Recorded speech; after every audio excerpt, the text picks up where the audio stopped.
네, 강프로입니다. 자, 대한전선 봅니다. 자, 대한전선 일단 주가 좀 안 좋죠. 여기 5월 20일을 기점으로 해서 쭉 빠졌습니다. 근데 빠지고 나서 최근에 나온 이야기가 LS전선과의 공방들 뭐 이런 이야기가 나오고 있어요. 자, 기사 한번 보고 가겠습니다. 제가 기사 관련해서 이야기를 잘 안 드리는데 여기 그냥 기사를 좀 봐야 될 필요가 있어요. 그리고 이런 부분을 가격으로 어떻게 치환해서 봐야 될지 그 부분이 진짜 중요합니다. 우리가 주식 투자를 하는 이유는 돈 벌기 위해서인데 돈 벌기 위해서는 어떻게 봐야 됩니까? 우리가 무조건 해야 되는 부분이 딱 한 가지밖에 없어요. 우리가 얼마에 사서 얼마에 팔아야 되는지 그 부분이 중요한 건데 그 부분을 만들기 위해서는 재료를 먼저 보는 게 아니라 이런 이슈 관련된 이야기를 먼저 보는 게 아니라 가격을 보는 겁니다. 근데 가격을 보기 전에 오늘은 기사를 먼저 볼게요. 자, 내용 보시면 경찰, 고전압 케이블 공장 설계, 건축 사무소 등 수사, LS전선, 강원 공장 맡은 가운 건축, 그리고 대한전선 충남 공장 건설도 참여했고 설비 배치 등 노하우 담긴 기밀 공사 과정을 통해서 넘어갔을 가능성이 있다. 이런 LS에서 이야기를 하고 있는 그런 부분입니다. 실제 압수수색이 일어났고, 그쵸?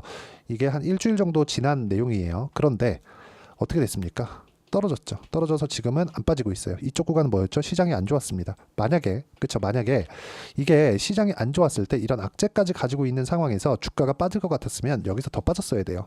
여기서 시장이 계속해서 안 좋은 구간에 있는데도 불구하고 어떻습니까? 가격이 버티고 있죠. 가격이 버티고 있다는 건 누군가 들어오고 있다는 겁니다. 자, 그런 부분을 우리가 여기 수급상으로 보면 정확하게 파악이 불가능합니다. 근데 우리가 봐야 되는 부분, 그쵸? 당장에 보면 외국인이 계속해서 매도를 하고 있는데 거래가 터진 구간을 한번 보자고요. 올라가는 구간에서 계속해서 거래가 늘어나죠. 그리고 내려가는 과정에서는 거래가 줄어듭니다. 이런 구간은 주식 시장을 바라보는 과정에서는 정말 중요합니다. 이걸 어떻게 봐야 되느냐? 자, 보세요. 올라가는 구간에 세력들의 매집이 있다. 그리고 내려가는 구간에서는 매매를 하지 않는다. 하지만 올라가는 구간에서 다중고점을 만드는 그런 상황이 만약에 나왔을 때는 그때부터는 조심해야 됩니다. 근데 대한전선 관련돼서는 지금 어때요? 다중고점이 나오는 상황이 없어요. 그렇죠? 다중고점은 우리가 판단해야 되는 내용이 딱 한 가지밖에 없습니다. 주식시장은요, 미래가치를 반영하는 과정에서 가격이 먼저 반영한다고 제가 누차 말씀을 드렸잖아요. 그 미래가치는 누가 판단하죠? 시장이 판단을 합니다. 그러면 아까 전에 제가 말씀드렸었던 이런, 그쵸? LS전선과의 문제점들, 이런 부분이 사실화되고 그런 부분이 대한전선의 어떤 한 축을 흔들 정도의 상황이라면 주가가 저가를 이탈하고 완전히 급락이 나왔어야 맞아요. 근데 대한전선이 하락한 구간은 어때요? 이쪽 구간이다. 그쵸? 물론 여기서도 등락폭이 커졌지만 이쪽 구간에서 뭐가 있어요? 먼저 빠졌다는 거죠. 왜? 먼저 올랐으니까. 자, 여기서 우리가 전체적으로 지금 대한전선이 왜 올랐는지에 대해서 보는 겁니다. 그러기 위해서는 다른 종목군들을 봐야 돼요. 일진, 전기, 재룡, 전기, 그리고 HD 현대, 일렉트릭. 딱 요 세 개만 보겠습니다. 자, 재룡전기 최근에는 조금 조정을 받았는데 엄청나게 강세를 보였죠. 현대 일렉트릭 마찬가지죠. 이 다 뭐예요? 변압기입니다. 변압기. 변압기 지금 어디로 들어가요? 미국으로 들어가요. 그렇죠? 미국으로 왜 들어가요? 미국의 전기 부족 사태가 일어났거든요. 왜? AI 때문에. 중요한 건 AI라는 거지. 아까 말씀드렸었던 이런 기술 유출 의혹, 이런 부분은 전혀 고려할 대상이 아닙니다. 그러면 이쪽 구간에서 우리가 봐야 되는 건 뭐예요? 가격적인 부분을 봐야 됩니다. 그리고 그 가격적인 부분에 대한 내용을 이해를 했을 때 내가 낼 수 있는 수익의 폭은 정확하게, 자, 제가 조회를 누르면서 보여드릴게요. 그쵸? 조작이 불가능한 화면이고 1월 1일부터 7월 20일까지의 내 계좌 수익률은 248%, 요 정도의 수익 구간을 만들어낼 수 있습니다. 그리고 매매하는 과정에서 가격을 봐야 되는 건 정말 중요하기 때문에 실제 매매 타점을 어떻게 잡았는지를 보여드리겠습니다. 자, 대한전선 같은 경우에 이쪽 구간에서 제가 매매한 결과 쭉 내려보면 손절도 한번 있습니다. 근데 25% 정도의 수익 구간을 5월 달에 발생을 시켰고요. 관련돼 있는 종목군들을 제가 어떻게 거래를 했는지 보겠습니다. 재룡, 전기. 자, 내용 보시면 어때요? 여기 매매한 결과 6%, 4% 그렇게 크지 않죠. 근데 이런 정도의 상황은 꾸준하게 발생을 합니다. 근데 이쪽 구간에서 매매한 구간이 비어 있죠. 이쪽에서는 제가 반도체 종목군들을 적극적으로 매매를 했고, 그리고 재룡 산업과 같은, 그쵸? 이런 종목군들을 매매를 했습니다. 이것도 전부 다 같은 기업이에요. 그쵸? 같은 테마에 묶여 있다고 보면 되는 겁니다. 이런 쪽이 지금 좋지 않은 상황을 만들어내고 있지만 그 전에 뭘 만들었죠? 34, 16%. 어떻게? 올라가는 구간을 공략했을 때 주식시장은요, 철저하게 상승하는 부분을 확인하고 매매를 했을 때 내가 꾸준하게 수익 구간을 만들어낼 수 있고요. 꾸준하게 수익 구간을 만들어냈을 때 나는 가격적인 부분을 앞세워서 매매를 진행할 수 있다. 그랬을 때 250%가 넘는 계좌 수익을 만들어낼 수 있고, 이 부분에 대한 내용을요, 여기 소통방에서 제가 구독자분들과 함께 10억 만들기 프로젝트로 진행하고 있습니다.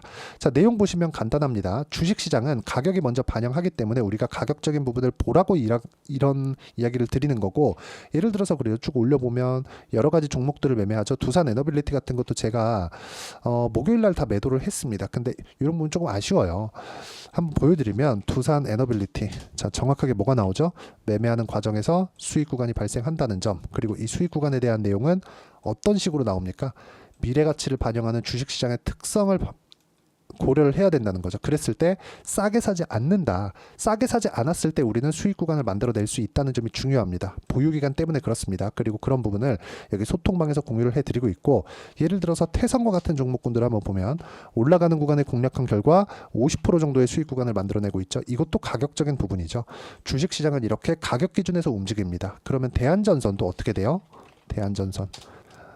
압수수색 관련된 내용이 정말 문제시 될 거였다면 여기서 이렇게 가격대를 버티지 못합니다. 절대 못 버텨요. 그래서 매매하는 과정에서 가격을 보는 것이 정말 중요하다. 그리고 그 가격적인 부분은 소통방에서 공유를 해드리고 있으니까 구독과 좋아요 눌러주시면 무료 입장 가능하고요. 상단에 있는 전화번호로 구독 또는 소통이라고 문자 보내주시면 소통방 입장 링크를 순차적으로 공유를 해드리도록 하겠습니다. 어떤 식으로 매매 진행이 되는지 그 부분에 대해서 이야기를 드린 거고, 정확하게 보셔야 될 부분은 올라가는 구간에 타점을 잡았을 때 가능하다. 그쵸? 자, 그러면 이 내용에 맞춰서 우리가 대한전선 보면 어때요?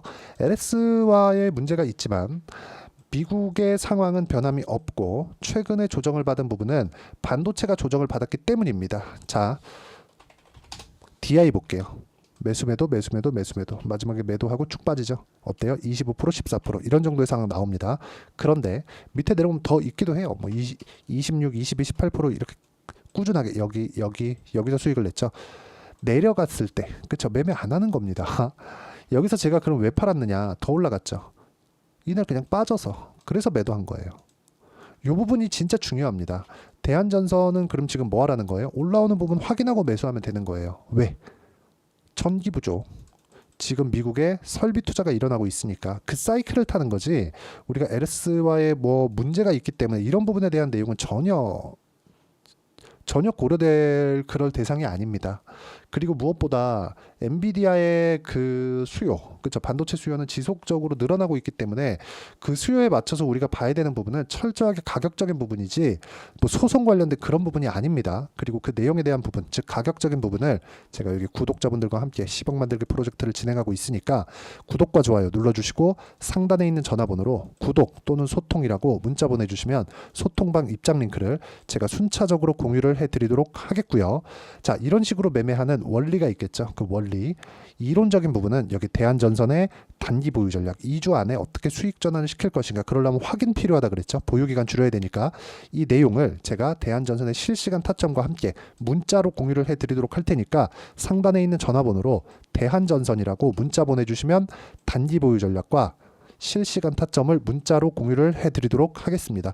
어떤 식으로 매매를 진행해야 되는지 그 부분에 대해서 이야기를 드린 거고, 다시 말씀드리지만 주식시장은 가격이 먼저 반영하기 때문에 올라가는 부분 확인하고 매매를 했을 때 꾸준하게 수익이 발생한다. 이 부분을 내가 어떻게 판단하고 이해를 할지 그 내용에 대해서 제가 가장 쉽게 이해를 시켜드리도록 할 테니까 영상 끝까지 시청하시고요. 모든 분들이 성공 투자하셨으면 참 좋겠습니다. 자, 24년도가 돼서도 시장은 여전히 어렵습니다. 자, 근데 시장은 항상 어려울 거예요. 앞으로도 계속해서 어려워질 겁니다. 자, 근데 제가 매월 대시세 종목을 구독자분들에게 공개를 합니다. 자, 내용을 보면 12월 달에 실제 공개를 했었던 강프로의 대시세 종목에 대한 내용인데, 대기업을 상대로 안정적인 매출 구조를 가지고 있고요. 그리고 현재 주요 거래처는 삼성전자, 인텔, 하이닉스, TSMC, 해외에 반도체 관련된 기업이라는 걸 알 수 있죠. 그만큼 1월 달에 제가 보고 있었던 종목은 반도체 관련주라는 걸 알 수 있습니다. 공개를 해드리면 이 내용입니다. 여기 어보브 반도체, 그쵸? 실제 제가 거래한 내용을 공개를 한 거고요. 수익에 대한 크기를 보면 공략한 시점, 제가 가격대를 함께 공개를 해드렸는데 공략한 시점부터 21%의 수익 마감이 된 것을 확인해 볼 수가 있습니다. 자, 근데 지금도 마찬가지입니다. 지금은 어떤 이슈가 있을까요? 2월 달에 발표한다는 기업 밸류업 프로그램이 있죠. 근데 그걸로 인해서 지금 2월 달에 발표한다고 이야기가 나온 상황이고요. 무엇보다 우리가 생각해야 될 내용은 한 가지입니다. 어떤 이슈나 그리고 어떤 상승할 수 있는 내용으로 인해서 주가가 올라가는 것은 맞죠. 하지만 가격이 먼저 반영한다는 걸 반드시 알고 있어야 되고, 그런 내용에 대한 파악이 되었을 때, 그쵸? 여기 어보브 반도체처럼 21%, 그쵸? 대략 3에서 4일 동안 20% 이상의 수익을 먹을 수 있고요. 그리고 여기 HLB 같은 종목처럼 대략 일주일이 채 되지 않는 기간 동안 30%의 수익을 낼 수 있습니다. 자, 그러면 답은 나왔어요. 재료에 대한 부분보다 중요한 게 가격이다. 자, 근데 지금 시장에 쏠려 있는 게 뭐죠? 2월 달에 발표하는 기업 밸류업 프로그램에 대한 내용이죠. 자, 그러면 우리가 이쪽에다가 지금 집중을 해야 될까요? 그 내용을 한번 보겠습니다. 기아차의 차트를 보면요. 1월 24일 날 정부단에서 입김을 불어넣은 이후에 시세가 강하게 발생한 것처럼 보이지만 애초에 12월 달부터 신고가를 달성했다는 걸 확인할 수 있습니다. 자, 그러면 우리가 스케줄을 따져봤을 때 우리가 어디를 봐야 될까요? 4월 달 총선을 봐야 됩니다. 드디어 때가 온 거죠. 4월 달 총선이 끝나면 그 뒤엔 뭐가 있죠? 대선 전국으로 들어갑니다. 그러면 우리는 4월 달 총선부터 시작해서 대선까지 이어질 수 있는 종목을 찾는 게 정말 중요합니다. 그게 정부 정책의 방향과 그리고 스케줄에 맞춰서 가는 거예요. 정치적인 상황에 따라서 주가가 움직이는 걸 우리는 수도 없이 많이 봐왔기 때문에 스케줄에 맞춰서 가는 게 지금으로서는 답이 될 수 있습니다. 그리고 무엇보다 어느 정도의 시세를 내는지 그 첫 번째 단계인 상황을, 그쵸? 제가 12월 달 밝혀드렸었던 대시세 종목으로 이미 공개를 해드렸기 때문에, 그쵸? 어떻게 제가 매매를 했는지까지 다 보여드렸습니다. HLB처럼, 그쵸? 31.9% 걸린 시간은 4일밖에 되지 않죠. 이 종목을 제가 가격과 그리고 어떤 종목인지를 애초에 12월 달부터 공개를 한 겁니다. 자, 그러면 지금도 마찬가지예요. 앞서서 제가 말씀드렸었던 23년도에 했었던 여러 가지 종목들이 있죠. 한미반도체 같은 종목들도 여기 소통방에서 모두 공개를 해서 실제로 10,000원부터 60,000원까지 상승한 내역이 있고요. 왜 공략을 했는지를 제가 다 공개를 해드렸습니다. 근데 지금도 마찬가지라는 거죠. 정부 정책의 방향에 맞춰서 또는 선거 스케줄에 맞춰서 매매를 이어가야 될 때가 됐고요. 제가 총선 관련된 큰 시세가 나올 수 있는 대시세 종목을 준비를 해놨습니다. 길게 말씀드리지 않겠습니다. 모든 종목들은 신고가를 달성하면서 대시세 준비를 하게 되고요. 신고가를 공략했을 때 내가 시장에 주도주를 잡을 수 있는데 지금은 총선에 집중하는 게 맞다. 그래서 총선 관련된 그리고 대선까지 이어질 수 있는 종목을 준비를 해놨는데 지금부터 준비를 하셔야 나중에 고가에 올라가서도 꾸준하게 매매를 이어갈 수 있습니다. 자꾸 막 손절하고 매매하는 과정에서 너무 어렵다 하시는 분들은요. 이 종목 딱 받아가서 큰 수익 내셨으면 좋겠고요. 이 종목은 상단에 있는 전화번호로 대시세라고 문자를 보내주시는 분들에 한해서만 제가 총선 그리고 대선까지 이어질 수 있는 종목을 공개해 드리도록 할 테니까 상단에 있는 전화번호로 대시세라고 문자를 보내주시고요. 그리고 구독과 좋아요 꼭 좀 부탁드리겠습니다. 시장은 정말 어렵습니다. 자, 그래서 모든 분들이 성공 투자하셨으면 좋겠고요. 기본적으로 가격에 대한 파악을 하면서 큰 수익을 내셨으면 좋겠습니다.